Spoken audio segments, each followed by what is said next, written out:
Հարգելի հետևորդներ, եթերում ABC լուրերի ամփոփիչ թողարկումն է, ես Սվետլանա Պետրոսյանն եմ, նախ կարևորը համառոտ։ Վաղը կենտրոնական ընտրական հանձնաժողովը հրապարակելու է ընտրության վերջնական արդյունքը, ինչ կփոխի կրկնահաշվարկը։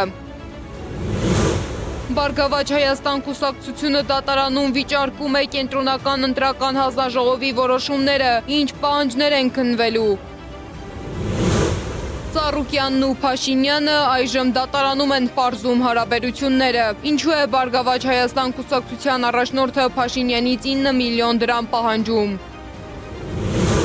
Քաղաքական դաշտի գլխավոր հարցը մանդատների ճակատագիրն է, ինչ դասեր կարող է քաղել Հայաստանը միջազգային փորձից։ Խաղաղության գործընթացի շուրջ նոր հայտարարություններ են հնչել, ինչն է խանգարում ԱՄՆ-Իրան բանակցությունների արագ ավարտին։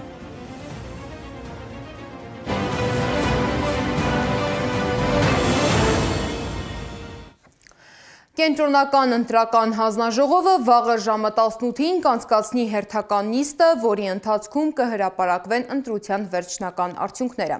Նիստում քննարկվելու է 3 ընտրատեղամասերում վերաքվեարկություն անցկացնելու հարցը, նաև ընտրությունը անվավեր ճանաչելու ուժեղ Հայաստանի և Միասնության թևերի դիմումները։ Մինչ կենտրոնական ընտրական հանձնաժողովը պատրաստվում է վերջնական ամփոփմանը, ընտրական գործընթացի շուրջ վեճերը տեղափոխվել են դատարան։ Վարչական դատարանը մի քանի ժամ է քննում է Բարգավաճ Հայաստան կուսակցության հայցերը կենտրոնական ընտրական հանձնաժողովի որոշումների դեմ։ ԲՀԿ-ն վիճարկում է այն որոշումները, որոնց արդյունքում 3 ընտրատեղամասերում քվեարկության արդյունքները անվավեր են ճանաչվել և կուսակցությունը կորցրել է կարևոր ձայներ։ Բարգավաճ Հայաստան կուսակցության նախագահ Գագիկ Ծառուկյանը դատի է տվել նաև Նիկոլ Փաշինյանին։ Նա պահանջել է հերքել իր հասցեին հնչեցրած հայտարարությունները, հրապարակայնորեն ներողություն խնդրել և վճարել 9 միլիոն դրամ փոխհատուցում։ Ինչ հայտարարությունների մասին է խոսքը և ինչ արդյունք է ակնկալում ԲՀԿ-ն դատական այս գործընթացից, ռեպորտաժում։ Շպիոնին օտարերկրյա հատուկ ծառայության ցուցումով է ինքը Անդրանիկ Թևանյանին ներառել իր ցուցակ։ Ինքը գործակալ է։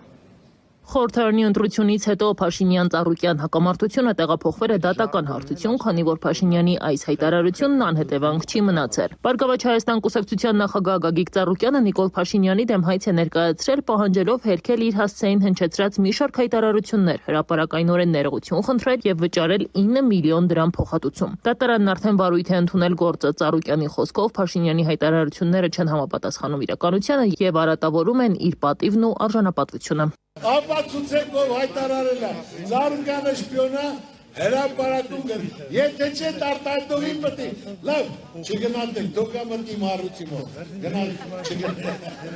Գործը քննելու է Երևանի ընդհանուր իրավասության դատարանի դատավոր Նաիրա Ավետիսյանը։ Ծառուկյանը պահանջում է ոչ միայն հերքում, այլև հրապարակային ներողություն։ Ըստ հայցադիմումի Փաշինյանը պետք է նույն լրատվամիջոցներով հրաժարվի իր հայտարարություններից և ներողություն խնդրի Գագիկ Ծառուկյանին շպիոն, գործակալ և հանցագործ անվանելու համար։ Բացի այդ, հայցվորը պահանջում է 6 միլիոն դրամ որպես զրպարտության և 3 միլիոն դրամ վիրավորանքի համար։ Դատական գործընթացը մեկնարկել է իշխանության և ԲՀԿ առաջնորդի միջև վերջին շաբաթներին սրված հարաբերությունների ֆոնին։ ԲՀԿ ներկայացուցիչ Արման Աբովյանը դատական գործընթացը գնահատում է քաղաքական պատասխանատվության և հանրային խոսքի նկատմամբ հաշվետվողականության խնդիր։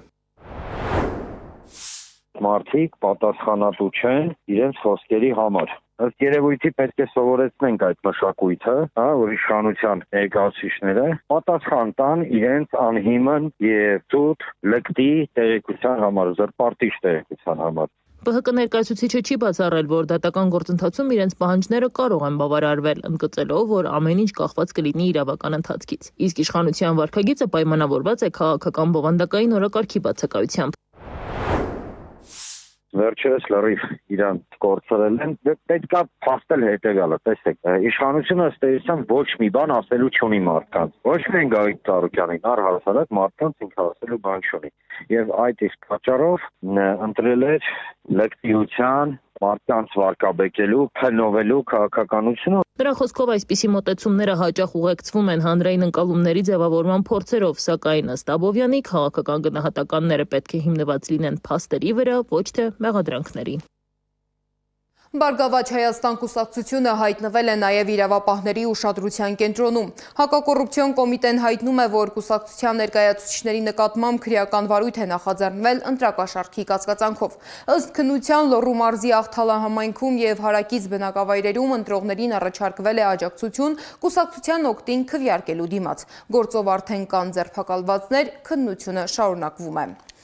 Մինչ ընտրության արդյունքների շուրջ վեճերը շարունակվում են, քաղաքական դաշտում արդեն քննարկվում է հաջորդ կարևոր հարցը։ Ինչ է անելու ընդդիմությունը։ Ընդդիմադիր ուժերի մի մասը դեռ չի հստակեցրել՝ կվերցնի մանդատները, թե կընտրի պայքարի ճանապարհը։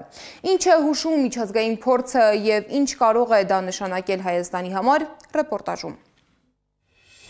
Նոր խորհրդարանի դռները դեռ չեն բացվել, բայց քաղաքական բանավեճն արդեն հասել է այն կետին, որտեղ քննարկվում է ոչ թե ով ինչ օրինագիծ կներկայացնի, այլ ընդդիմությունը պետք է արդյոք մտնի այդ դահլիճ, թե ոչ։ Հայաստանի նոր քաղաքական իրականության մեջ ընդդիմադիր ուժերի մի մասը կանգնած է բարդ ընտրության առաջ։ Մի կողմից ընտրողների մի հատվածը պահանջում է չլեգիտիմացնել այն գործընթացը, որի արդյունքների նկատմամբ կասկածներ կան։ Մյուս կողմից մնում է հարցը, ինչ է տեղի ունենում, երբ ընդդիմությունը որոշում է դատարկ թողնել իրաթորները։ Եթե մանդատները չեն վերցնում, ապա պետք է հրապարակայնորեն հայտարարեն, որ Հայաստանում ձևավորվել է հակասահմանադրական իշխանություն, ընտրությունները կեղծվել են եւ հանրությանը կոչանել գալ հրապարակ եւ փողոց միջոցով փոխել իշխանությանը։ Այսինքն հանրությունը ունի իրավունք սահմանադրական կարգերը խախտվելու դեպքում նույնիսկ ուժի միջոցով վերականգնել սահմանադրական կարգերը։ Միջազգային փորձը ցույց է տալիս, որ քաղաքականության մեջ դատարկաթոռը միշտ չէ, որ դառնում է բողոքի խորհրդանիշ։ Շատ հաճախ այն պարզապես ազատ տեղ է, որտեղ իշխանությունն ավելի հանգիստ է տեղավորվում։ Աշխարհի տարբեր երկրներում ընդդիմությունները բազմիցս փորձել են բոյկոտի միջոցով կասկածի տակ դնել խորհրդարանների լեգիտիմությունը։ Հաշվարկը գրեթե միշտ նույնն է եղել։ Եթե ընդդիմությունը հրաժարվի մասնակցել, ապա իշխանությունը կհայտնվի քաղաքական ճնշման տակ, իսկ հասարակությունն ու միջազգային հանրությունը կսկսեն հարցեր տալ։ Սակայն գրեթե երբեք այդպես չի եղել։ Կարող է նույնիսկ մանդատները չվերցնելու խնդիր չդնել, որովհետև դեռևս բավականին ժամանակ կա, այլ այս պահին հենց հանրությանը կոչանել գալ հրապարակ։ Հիմա որոշումը իրենցն է, եթե իրենք դրան պատրաստ են, ապա կարող են այդ ամեն ինչը սկսել, բայց նույնիսկ մանդատները չդնելով կարող են այդ ամեն ինչը սկսել, որովհետև այդ մանդատները նույնիսկ իրենք դեռևս չունեն, որովհետև կենտրոնական ընտրական հանձնաժողովը դեռևս վերջնական որոշում չի կայացրել ընտրությունների արդյունքների վերաբերյալ։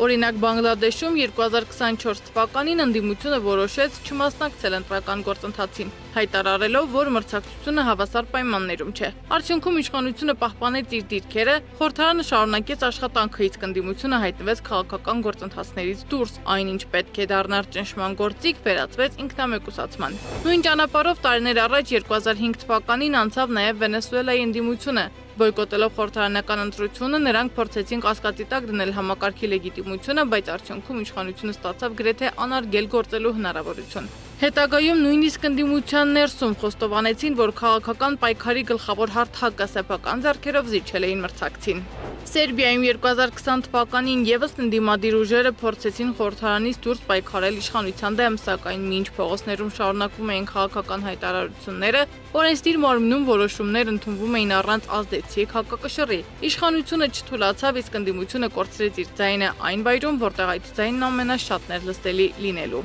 Թերևս ամենահետաքրքիր օրինակը Վրաստանն է։ 2020 թվականին ընդդիմությունը սկզբում հրաժարվեց խորհրդարանի բնականon աշխատանքին մասնակցելուց, ցած դրեց մանդատները, պնդելով, որ ընտրությունը չի արտացոլել ժողովրդի կամքը, բայց ամիսներ անց պարզ դարձավ, որ քաղաքական ճնշումը չի վերածվում իշխանափոխության, իսկ իշխանությունը շարունակում է աշխատել։ Արդյունքում ընդդիմության զգալի մասը վերադարձավ խորհրդարան, հասկանալով, որ երբեմն պայքարի համար անհրաժեշտ է մնալ հենց այդ դաշտում, որի կանոնների դեմ պայքարում ես։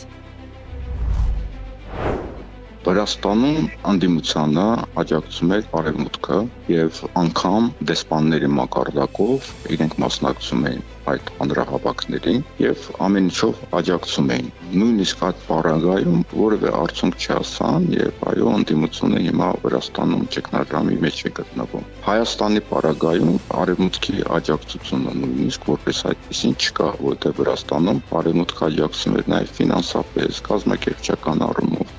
Այս ֆոնին Հայաստանի շուրջ ընթացող քննարկումները նոր երանգ են ստանում։ Եթե ընդդիմադիր ուժերը հրաժարվեն մանդատներից, քաղաքական գնահատականները կարող են տարբեր լինել, սակայն իրավական առումով խորհրդարանը կշարունակի գործել։ Հարցն այլ տեղ է, դատարկված աթոռները կդառնան արդյոք իշխանության նկատմամբ ճնշման միջոց, թե կվերածվեն իշխանության համար լրացուցիչ հարմարավետության գոտու։ Քաղաքական պատմությունը ցույց է տալիս, որ բոյկոտը հազվադեպ է ինքնուրույն փոխել իշխանությունների ճակատագիրը։ Ավելի հաճախ այն դարձել է խորհրդանշական քայլ, որը բարձրացրել է քաղաքական լարվածությունը, բայց չի կանգնեցրել պետական համակարգի աշխատանքը։ Իսկ երբ ընդդիմությունը դուրս է եկել խորհրդարանից, իշխանությունը սովորաբար ներսում ավելի քիչ դիմադրության է հանդիպել։ Սեդա Մակարյան, Նոնա Գևորգյան, ABC Media։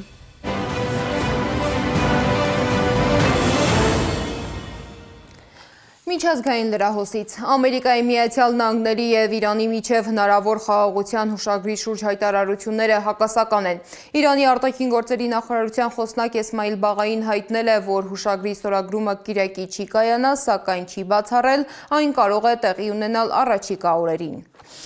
Նշեմ, որ ավելի վաղ Պակիստանի վարչապետ Շահբազ Շարիֆը հայտարարել է, որ Միացյալ Նահանգները և Իրանը համաձայնության են եկել Մերձավոր Արևելքում ամիսներ շարունակվող հակամարտությանը վերջ դնելու ուղղությամբ։ Շարիֆը հավելել է, որ Պակիստանն այժմ պատրաստվում է էլեկտրոնային ստորագրման, որը սպասվում է առաջիկա 24 ժամվա ընթացքում։ Սակայն Վաշինգտոնից հնչող արձագանքը առավել զուսպ է։ ԱՄՆ նախագահ Դոնալդ Թրամփը հայտարարել է, որ իրանական մամուլում հրապարակված հուշագրի տարբերակը որևէ կապ չունի իրական բանակցային գործընթացի հետ։ Այս ժամի համար նախատեսել ենք այսքանը, շարունակեք հետևել մեզ սոցիալական բոլոր ցանցերում կամ այցելեք մեր պաշտոնական կայք 3w.abcmedia.am։ Շնորհակալություն, որ մեզ հետ էիք, մնացեք խաղաղությամբ, բարի գիշեր։